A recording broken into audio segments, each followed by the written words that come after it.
기도로 동참해 주셨으면 좋겠습니다. 오늘 함께 보실 하나님의 말씀은 데살로니가 후서 3장입니다. 신약 성경이고요. 데살로니가 후서 3장 6절부터 15절까지의 말씀을 함께 보시겠습니다.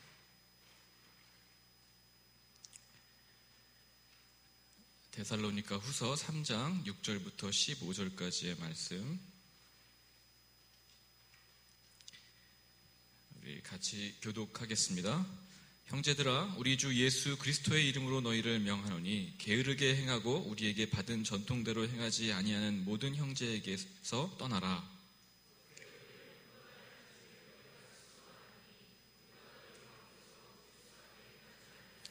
누구에서든지 음식을 값없이 먹지 않고 오직 수고하고 애써 주야로 일함은 너희 아무에게도 폐를 끼치지 아니하려 함이니,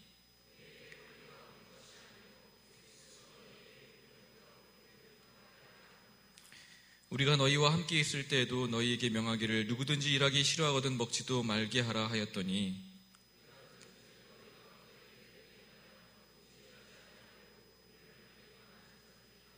이런 자들에게 우리가 명하고 주 예수 그리스도의 안에서 권하기를 조용히 일하여 자기 양식을 먹으라 하노라.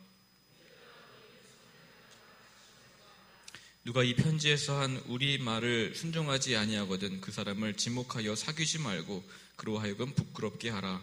그러나 서가 같이 행하지 형제같이 권면하라. 아멘. 하나님 아버지, 오늘도 우리가 예배하며 주의 말씀에 귀를 기울이기 원합니다.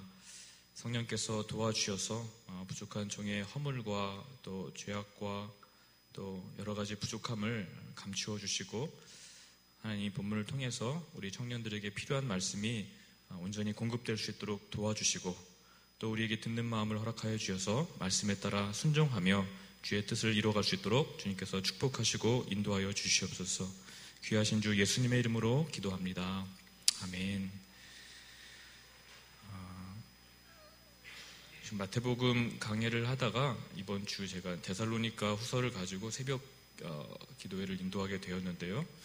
그래서 데살로니가 후서를 가지고 준비가 좀 부족한 것보다는 이게 낫겠다 싶어서 우리 말씀을 좀 정하고 함께 나누기를 원합니다. 6절부터 15절까지의 말씀 가운데 우리에게 필요한 말씀이 우리 각자에게 좀 충분히 들려줄 수 있게 되기를 바라고요. 데살로니가 교회는 바울이 칭찬했던 몇 안 되는 교회 중에 하나였습니다. 여러모로 봤을 때 굉장히 참 모범이 되었죠. 그래서 데살로니가 전서를 보면은요, 지금 우리가 후서를 보고 있는데 전서에는 바울의 칭찬과 감사가 계속적으로 흘러넘칩니다. 사실 그럴 수밖에 없는 것이 바울이 이제 2차 전도 여행 때 데살로니가를 방문하게 되었는데요. 그때 이제 유대인들의 박해가 극심하다 보니까 바울이 고작 데살로니가에 3주 정도밖에 머물지 못하고 금방 이제 다른 곳으로 이제 베레아로 피신할 수밖에 없었어요. 그러다 보니까 이제 모진 박해 속에서 이제 막 갓 예수님을 믿었던 초신자들이 어떻게 믿음을 지켜낼 수가 있겠습니까? 유지하기 어렵겠죠. 바울도 이제 그렇게 생각을 한 거예요. 쉽지 않겠다. 그런데 놀랍게도 데살로니가에 교회가 세워졌다는 소식을 듣게 됩니다.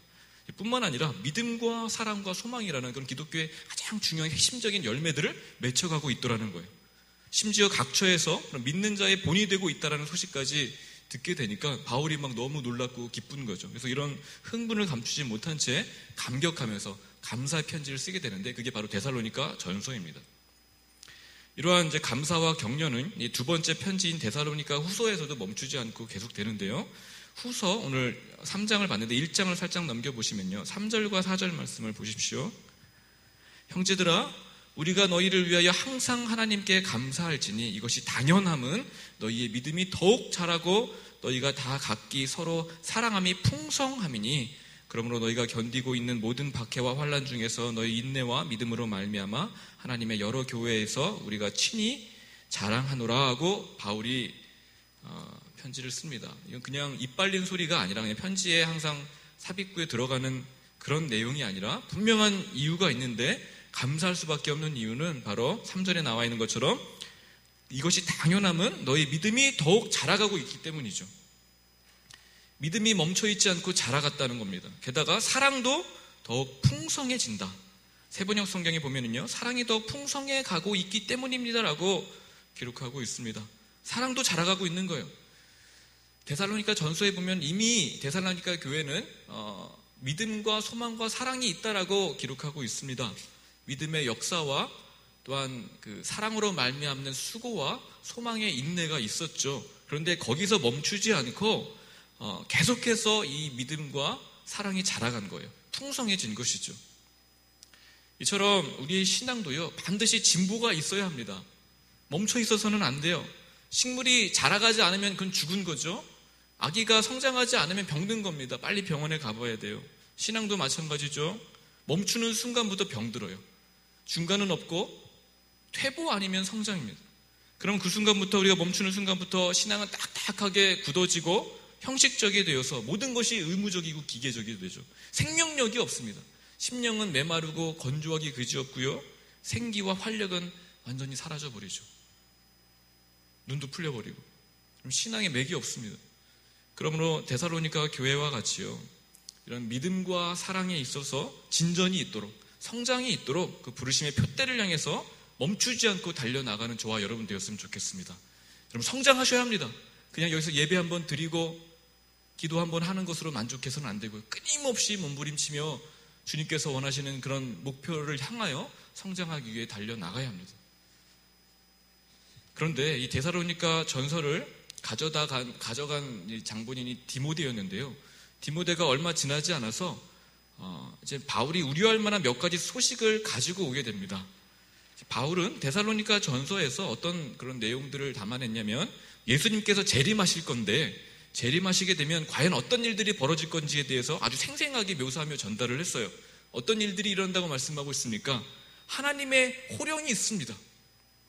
분명 그 징조가 있어요. 하나님의 호령과 또한 천사장의 큰 소리, 그리고 하나님의 우렁찬 나팔 소리가 울려 퍼질 것입니다. 우리는 그 소리를 듣게 될 거예요. 그렇게 될 때 주께서 강림하시게 되는데, 주님께서 강림하실 때에 그때 죽은 자들이 먼저 일어납니다. 이미 오래전에 죽은 자들도 마찬가지고 금방 죽은 자들도 다 일어나게 되고, 남은 자들도 이제 그때까지 죽지 않고 살아남은 자들도 구름 속으로 끌어올려가서 공중에서 완전히 변화되어서 주님을 영접하게 될 거예요. 주님을 얼굴과 얼굴을 대면하여 보게 될 것입니다. 이런 어떤 그 종말의 시나리오를 바울이 데살로니가 교회에게 전달한 것이죠. 그런데 이런 구체적인 시나리오를 듣게 되니까 사람들이 막 흥분하기 시작한 거예요. 주님 곧 오신다고? 오시면 이런 일이 있다고? 그러니까 막 굉장히 기대에 벅찬 것이죠. 그래서 뭐 이상한 소리만 나도요, 무슨 나팔 소리 비슷한 것만 나도 그 천사장의 나팔 소리가 아닌가? 혹시 주님 오시는 거 아니야? 강림하시는 거 아니야? 하면서 야당법석을 떠는 거죠. 그러면서 일상생활을 점차 포기하는 사람들이 생겨난 것입니다. 주님 오실 건데, 오시면 우리 이제 구원받을 건데 여기서 열심히 일하는 게 무슨 소용이 있느냐? 그러면서 점점 나태에 빠진 것이죠. 이런 궤변의 사람들이 빠진 것입니다. 그래서 바울은 즉시 데살로니가 전서를 보낸 이후에 데살로니가 교회에 이 소식을 듣게 되고서 이제 문제를 보완하는 두 번째 편지를 기록하여 보내게 되었죠. 그것이 바로 이제 데살로니가 후서입니다. 물론 재림을 간절히 기다리는 것은 굉장히 좋은 일이에요. 여러분 어떻습니까? 재림에 대한 간절한 소망함이 있습니까? 데살로니가 교회는 이런 면에 있어서 굉장히 탁월하고 아주 본받을만 했습니다. 열렬히 사모했어요. 오늘날에는 이런 문제가 너무 이런 부분이 없기 때문에 문제죠. 그럼에도 현재의 삶을 무시했다는 점에서는 데살로니가 교회가 크게 잘못한 것입니다. 현재가 있기 때문에 미래가 있는 거예요. 오늘의 삶이 합쳐져서 여러분 미래가 결정되는 것이죠. 여러분 하루하루의 삶과 그 습관들이 여러분의 인격을 결정합니다. 마찬가지예요. 오늘의 삶과 삶에 대한 미래에 대한 준비는 결국 재림을 준비하는 것, 재림과 긴밀하게 연결되어진다고 볼 수가 있죠. 그러나 데살로니가 교회는 이런 점들을 간과한 거예요. 그러니까 믿는 것과 또한 재림을 사모하는 것과는 별개로 본 거예요. 그래서 마치 시한부 종말론자들처럼 일상을 포기하면서 그렇게 기도만 하고 있다가 점점 그런 게으름과 나태함에, 권태로움에 빠지게 된 것이죠. 그래서 여러분 11절 말씀을 보시면은요, 우리가 들은즉 너희 가운데 게으르게 행하여 도무지 일하지 아니하고 이를 만들기만 하는 자들이 있다 하니라고 얘기합니다. 이게 이제 데살로니가 교회의 현실이 되어져 버렸어요. 그렇게 칭찬받았고 여러 믿음의 본이 되었던 교회가 이렇게 게으름에 빠진 것입니다. 그래서 바울은 이런 이유로 데살로니가 후서부터는요, 그런 칭찬보다는 굉장히 마지막 부분에 이르러서 아주 잔뜩 미간을 찌푸리고 막 큰 호통을 치듯이 아주 강하게, 단호하게 책망하고 있습니다. 그렇다면 이 게으름이라는 것이 무엇인가? 우리가 좀 생각해 볼 필요가 있는데, 게으름은요, 우리가 좀 많이 얘기하는 것처럼 맨날 늦잠 자고 일도 안 하고 머리는 잘 감지 않아가지고 막 떡져 있는 뭐 그런 표면적인 행동만을 의미하지 않습니다. 물론 이제 무기력증에 시달려서 너무 많은 일 때문에 혹은 우울증으로 말미암아서 권태롭고 만사가 귀찮아지는 그런 말미암은 게으름이나 어떤 나태함이 분명히 우리 안에 나타날 수 있겠죠. 그것도 분명 게으름이 맞습니다. 그러나 단정하게 보일 수도 있어요. 심지어 바쁘고요, 부지런히 자기 일들을 할 수도 있습니다. 열심히 일하는 사람들을 우리가 게으르다고 말하지 않잖아요. 그냥 일 안 하는 사람들을 게으르다고 얘기하죠. 그러나 일을 충분히 열심히 해도요, 게으를 수가 있고요, 백수가 오히려 부지런할 수도 있습니다. 그러니까 지금 무슨 말이냐면, 게으름의 본질은 일을 하느냐 일을 하지 않느냐, 열심히 하느냐 열심히 뭔가를 하지 않느냐의 문제가 아니라 마음의 상태의 문제인데요, 그 마음의 상태는 뭐냐면 곧 책임지지 않으려는 자세입니다.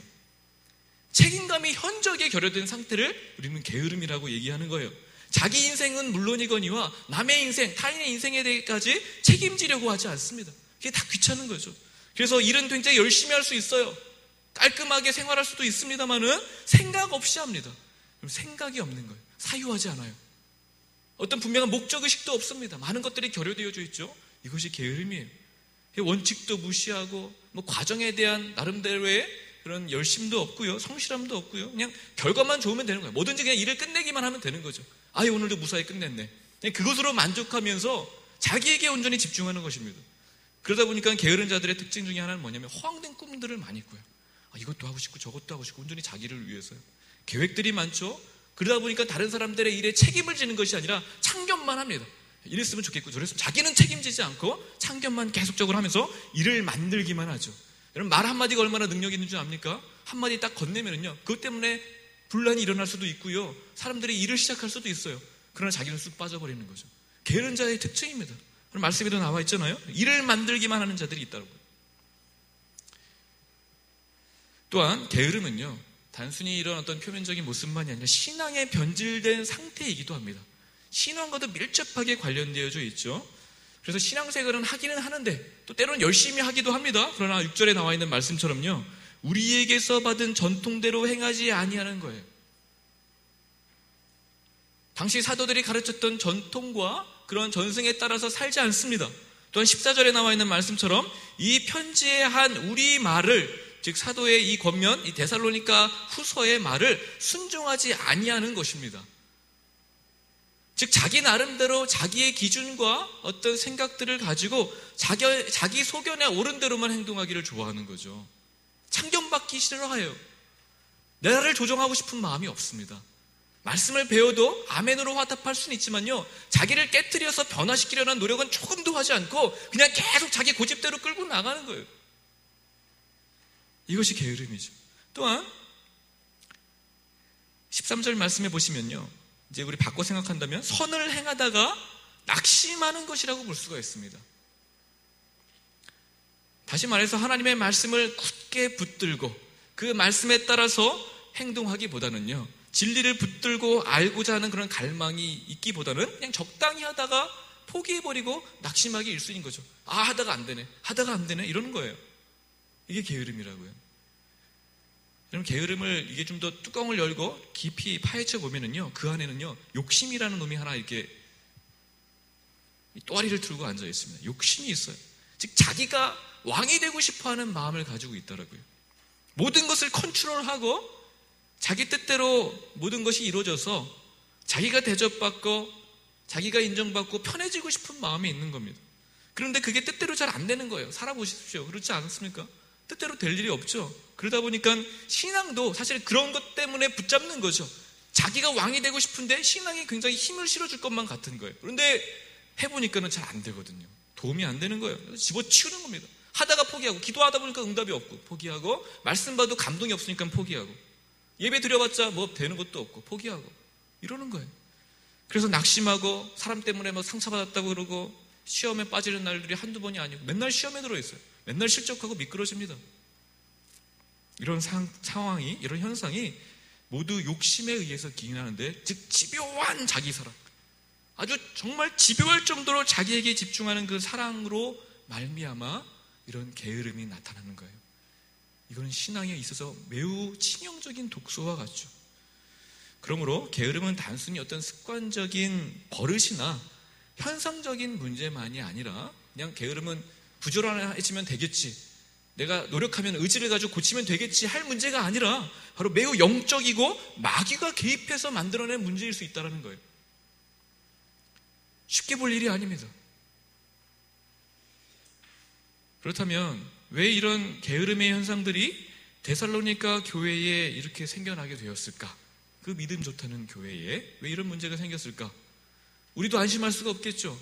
우리가 설령 믿음이 굉장히 좋다 할지라도요, 신앙에 있어서 여러 가지로 부족함이 없다 할지라도 우리도 쉽게 선줄로 할 때 넘어질까 조심하라 말씀한 것처럼 어느 순간 게으름에 빠질 수 있습니다.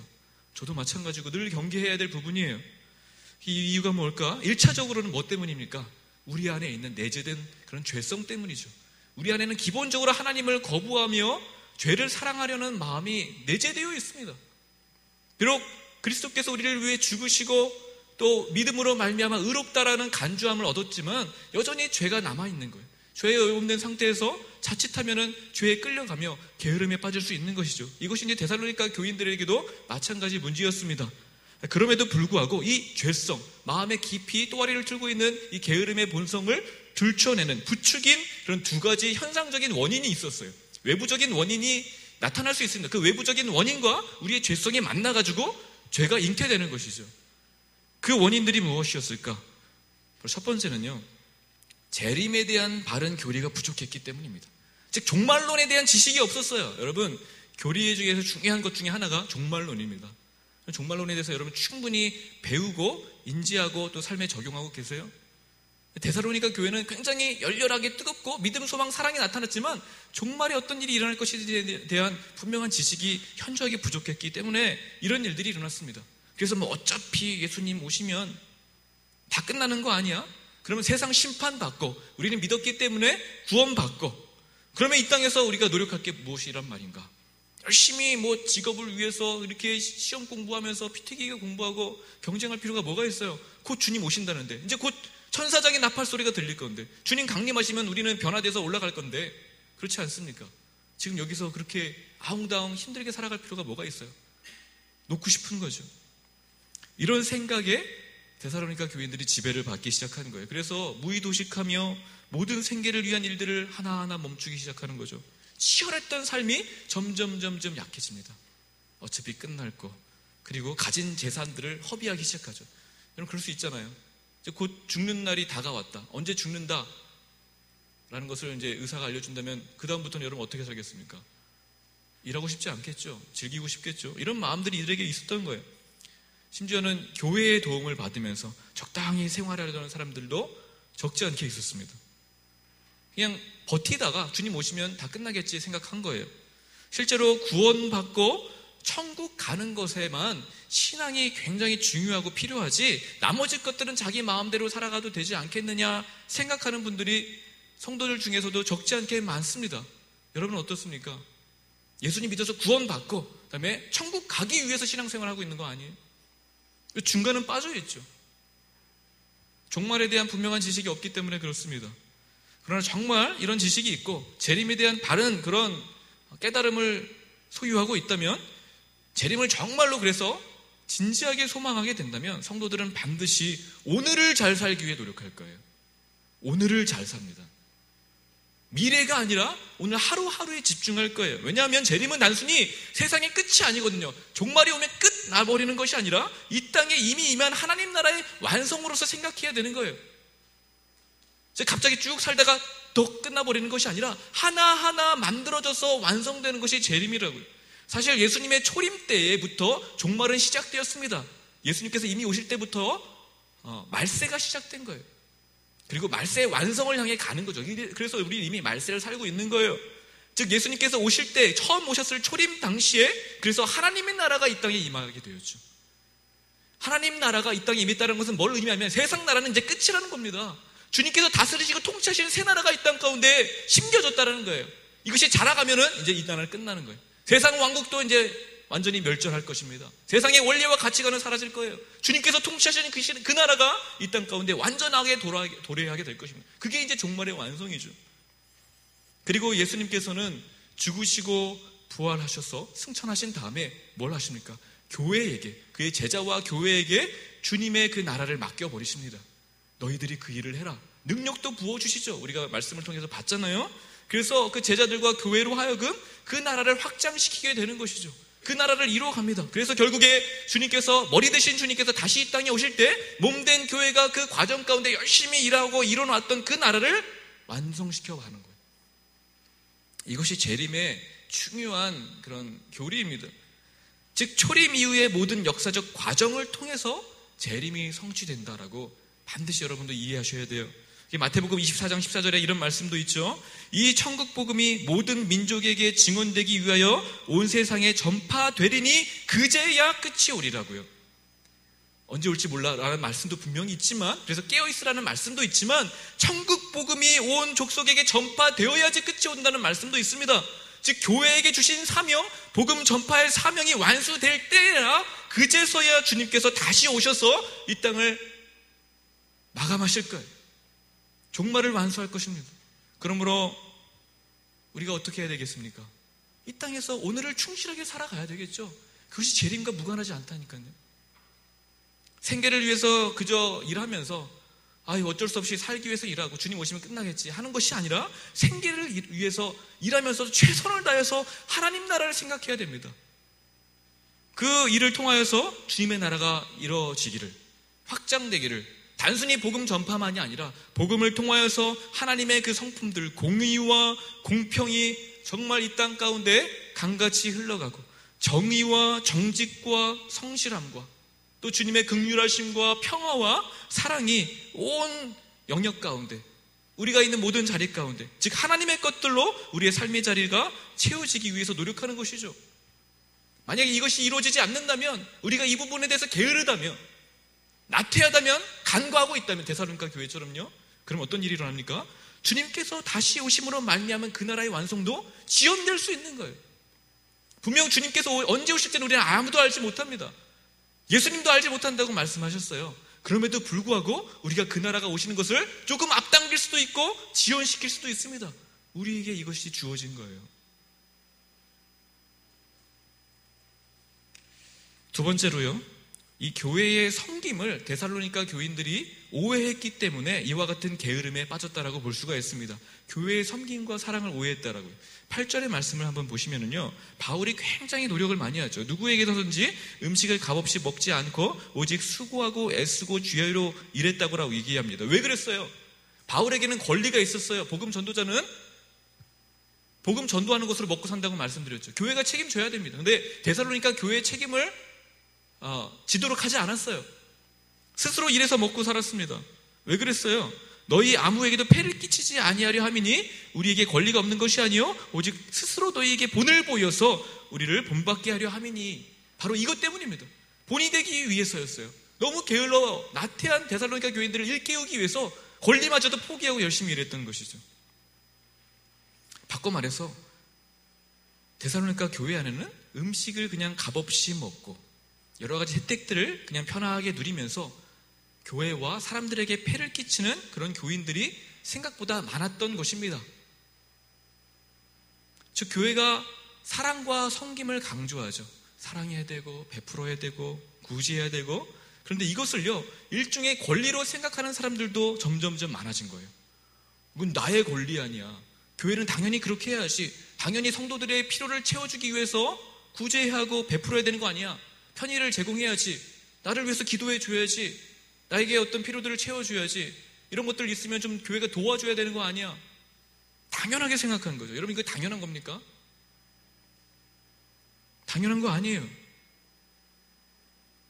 자세히 성경을 보십시오. 그런 말씀 없어요. 물론 교회가 가난한 이웃들을 돌아보고 구제해야 합니다. 이것은 분명한 명령이에요. 섬겨야 합니다. 그러나 그것이 권리가 되어서는 안 된다고요. 그런 명령은 없어요. 사랑해라, 서로 사랑해야 된다라고 명령하지만, 서로 사랑하라고 명령하지만 사랑을 받아내라, 사랑을 누려라, 그 권리를 주장해라, 네 권리를 챙겨 먹으라는 명령은 조금도 없습니다. 예수님도 그렇죠. 섬기려고 오셨죠. 왕이시지만 섬기는 자로서 오셨어요. 결코 섬김을 받기 위해서 오시지 않았습니다. 이처럼 여러분, 복지가요, 빠지기 쉬운 함정이 이거예요. 복지가 굉장히 좋죠. 여러분, 복지 요즘 갈수록 그런 얘기들 많이 하지 않습니까? 그런데 이것이 굉장히 위험한 것은요, 복지가 좋지만 사람들을 의존적으로 만들 수 있고요, 책임감을 결여시킬 수 있습니다. 그래서 여러분, 복지가 잘 된 나라 보세요. 사실 그런 나라 가서 살고 싶은 마음도 되게 굴뚝 같지만 자세히 들여다보면은요, 그런 이와 같은 어떤 책임감이 결여되고 나태한 사람들을 많이 만들어내는 그런 딜레마에 빠져 있다는 것을 볼 수가 있습니다. 해결해야 될 문제예요. 이것이 바로 데살로니가 교회가 처한 위험 중에 하나였습니다. 복지가 잘 돼 있으니까 사람들이 나태해지는 거예요. 여러분 보십시오. 교회가 믿음이 자라가고요, 사랑이 풍성해졌어요. 믿는 사람들의 본이 되었습니다. 그 믿음의 소문이 각처에 퍼졌어요. 정말 좋은 교회였어요. 바울이 계속해서 칭찬하고 격려했던 교회 중에 하나였어요. 그러다 보니까 사람들이 모이겠죠. 많은 사람들이 모였습니다. 좋은 일이에요. 저희 교회에 그랬으면 좋겠습니다. 믿음과 사랑의 소문이 막 여기저기 퍼져나가지고 이 교회에 많은 사람들이 모였으면 좋겠어요. 근데 문제는 뭐냐면, 사람들이 모이긴 모이는데 죄다 사랑받고 그렇게 많은 부분들, 혜택을 누리기 위해서 모이는 거죠. 또 그것에 안주하려는 사람들이 늘어만 가는 것입니다. 전부 갓난아이 신자와 같이 울어만 대고 있는 거예요. 즉, 서로 섬기며 서로 사랑을 베푸면서 교회를 건강하게 세워가지가 않고 20%, 10% 정도밖에 되지 않는 사람들만 끊임없이 베풀고 퍼주고 봉사하고 일하고 책임감을 가지고 발로 뛰고 나머지 80%는 그냥 가만히 앉아서 받아먹고만 있는 거예요. 힘들어요 하면서 포기하고 누리기 원하는 사람들만 계속적으로 늘어나는 것이에요. 도무지 일하려고 하지 않고 권리만 난무한 겁니다. 왜 작년에는 이런 혜택이 있었는데 올해는 이런 거 없어요? 왜 안 주세요? 왜 나는 이런 거 못해요? 저 사람은 저렇게 누리는데 나도 좀 누리게 해주세요 하면서 불평과 불만만 많아지는 거예요. 끊임없이 서로 비교하며 시기하고 끊임없는 다툼이 일어나는 것입니다.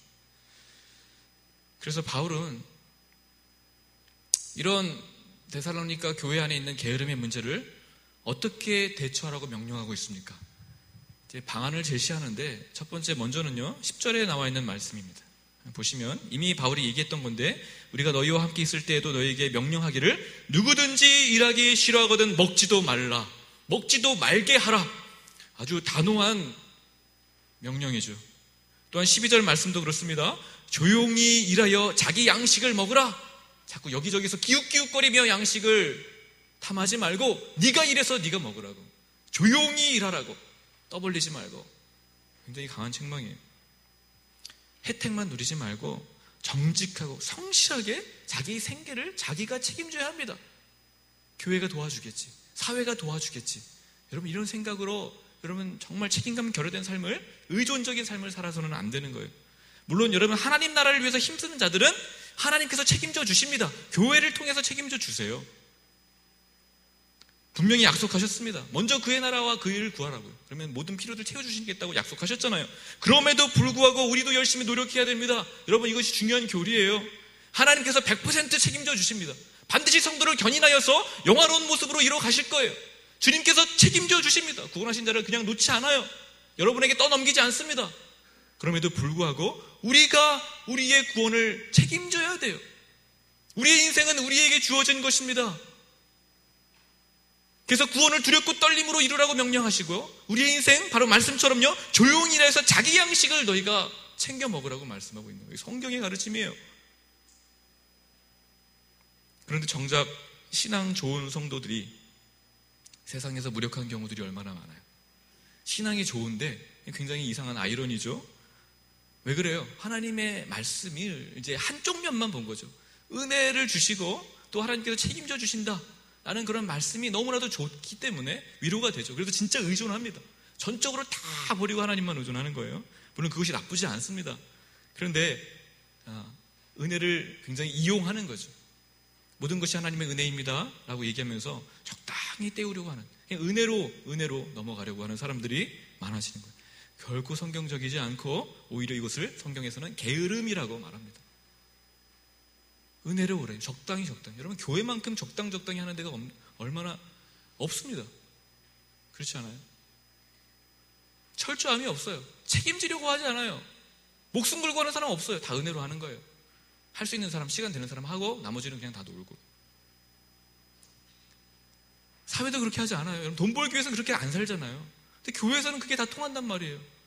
건강한 교회의 모습이 아닙니다. 책임을 지는 거예요. 정말 신앙이 좋다면 그래서 하나님을 의지하면서 동시에 자기 일에 책임을 지고 노력합니다. 그래서 신앙생활뿐만 아니라 열심히 또한 사회에서도 공부하죠. 교회에서는 굉장히 신앙이 좋고 열심히 하는데 세상 나가서는 정말 무기력한 그런 신앙인들이 없지 않아 있어요. 그러나 온전한 모습이 아닙니다. 세상에서도 실력을 갖추기 위해서 노력하고 공부하고 또한 좋은 일꾼으로 아마 세상에 덕을 끼치며 살아갈 거예요. 성실하게 노력합니다. 그렇다고 꼭 잘 돼야 된다, 그런 의미가 아니에요. 꼭 성공해야 된다는 의미가 아닙니다. 그건 소위 이제 성경을 오용한 고지론이죠. 전 고지론에 대해서 말씀드리고 싶지 않습니다. 잘 돼서 여러분 대통령이 되고 여기서 국회의원들이 많이 나오고 정치인들 경제계 정계 인사들이 많이 나와가지고 세상을 변화시키라, 그런 의미가 아니에요. 그건 하나님께서 알아서 하시는 거죠. 고지를 점령해야 주님의 뜻을 이루고 주님 영광 받으시는 게 절대 아닙니다.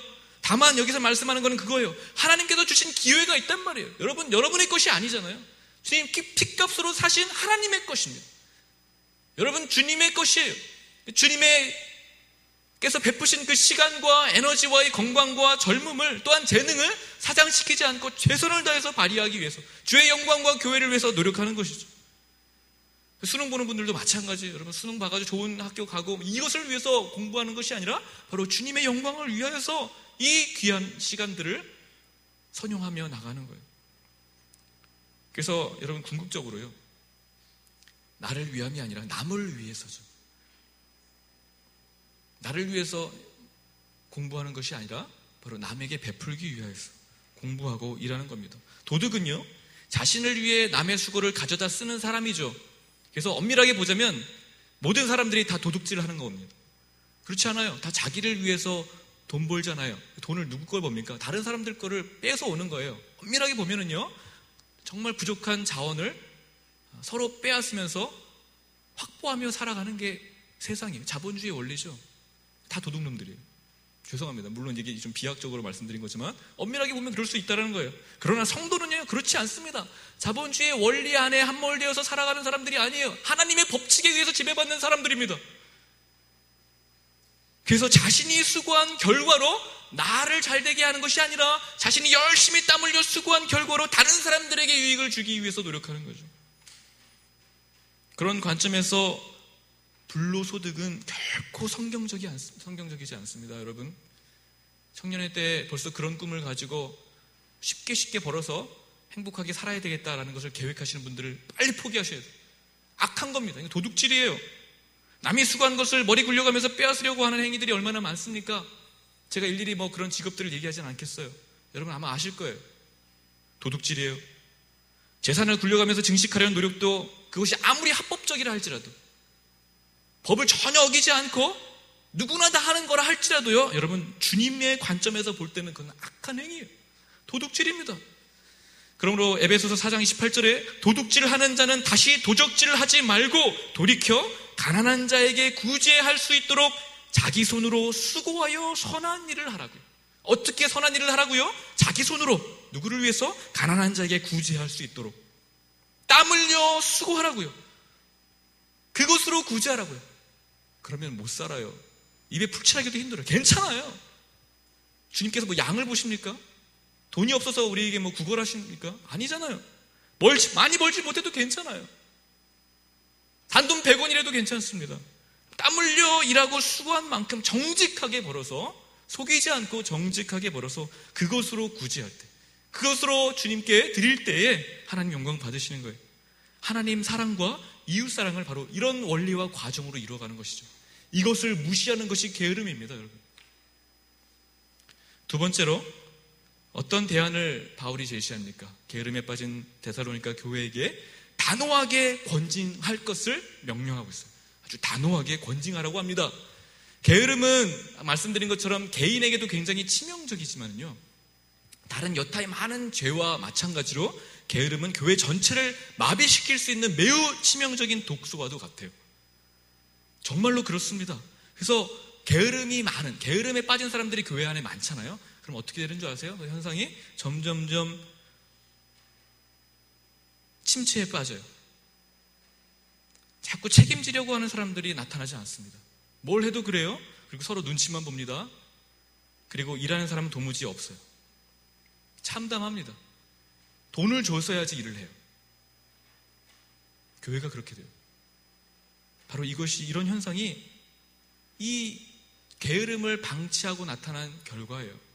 침체에 빠지고 마비되는 거예요. 역동적이고 건강한 성령이 역사하시는 교회라고 볼 수가 없습니다. 그거는 정상이 아니에요.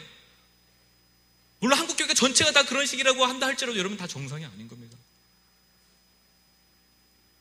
그러므로 그런 게으른 자들, 특별히 신앙의 게으른 자와는 관계를 어떻게 하라고요? 끊어내라. 상종도 하지 말라. 무서운 말씀이에요. 전 그렇게 할 자신이 없습니다. 솔직히 그렇게 하래요. 저에게 엄청나게 무거운 부담으로 다가옵니다. 6절 말씀을 보십시오. 그래서 형제들아 우리 주 예수 그리스도의 이름으로 너희를 명하노니 게으르게 행하고 우리에게 받은 전통대로 행하지 아니하는 모든 형제에게서 뭐라고요? 떠나라. 또 14절 말씀도 보십시오. 누가 이 편지에 한 우리말을 순종하지 아니하거든 그 사람을 지목하여 사귀지도 말고 그로 하여금 부끄럽게 하라. 여러분 교회가 사랑이 많아야죠. 어떻게 사람을 부끄럽게 합니까? 그러면 안 되는 거예요. 그렇죠? 그런데 분명히 말씀에서는 우리에게 명령합니다. 주의 말씀이에요. 부끄럽게 해요. 관계를 끊어내요. 이거는 개인적인 명령만이 아니라 여러분 공식적으로 교회가 이런 게으른 자를 책망하고 교육하라는 그런 권징에 대한 말씀입니다. 그냥 놔둬서는 안 돼요. 신앙적으로 게으르고 나태하며 이런 사람들은 아까 말씀드린 것처럼 다른 사람들도 자꾸 참견하고 일을 만들어내는 사람들이에요. 자기는 쑥쑥 빠져있고요. 그냥 두고 봐서는 안 돼요. 저는 많이 두고 봤습니다. 그게 저에게 참 부담되는 말씀이라고요. 그러면 안 된다고요. 저뿐 아니라 우리가 서로가 경계하면서 이런 자들에 대해서 공식적으로 교회가 권징을 하고 책망하고 교육하고 때로는 출교하며 그런 일들이 있습니다. 교회 예배를 못 드리게 하는 거예요. 목장 모임에 못 오게 하는 거예요. 왜요? 마을은 사탄에게 넘겨준다고 얘기하고 있는데 궁극적인 이유는 뭐냐면 단절이 아니라 미움에 근거한 너는 이제 끝이야 제명시키는 것이 아니라 뭐 때문이라고 15절 말씀해 보시면 그러나 원수와 같이 생각하지 말고 형제같이 권면하라. 사랑하기 때문에 하는 겁니다. 여러분 내가 정말 제 자식을 사랑한다면요 야단 안 칠 수가 없어요. 매를 안 들 수가 없습니다. 반드시 교정해야 돼요. 원래 악한 본성을 가지고 있거든요. 교회도 마찬가지예요. 건강한 교회라면 권징이 일어나야 되는데 게으른 자들에 대한 권징이 반드시 있어야 됩니다. 이런 기준이 참 모호해요. 사실은. 그럼에도 여러분 참 이와 같은 노력만으로 될까요? 스스로 노력하고 또한 이러한 교회의 권징으로만 게으름의 문제를 극복할 수 있을까요? 쉽지 않겠죠.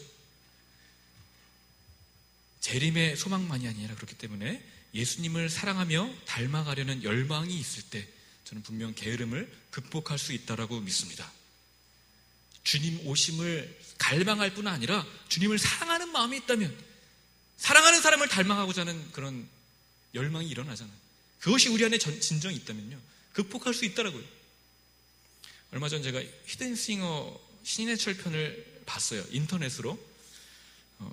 다 보지 못하고 부분만 봤는데 이제 바쁘다면서 할 건 다 하죠. 그대에게라는 신해철의 대표곡을 모창자들이 이제 불러 나가는 거예요. 굉장히 곡이 신나는 곡이잖아요. 대표곡인데 신나게 아주 힘을 다해서 노래를 부르다가 중간에 이제 문이 열리면서 한 명 한 명 그 정체가 드러나죠. 그런데 이 목소리만 똑같은 게 아니라 뭐 생김새도 다 똑같은 거예요. 특히 여러분 보신 분은 알겠지만 2번 봤어요? 깜짝 놀랐어요. 신해철이 나온 줄 알았어요.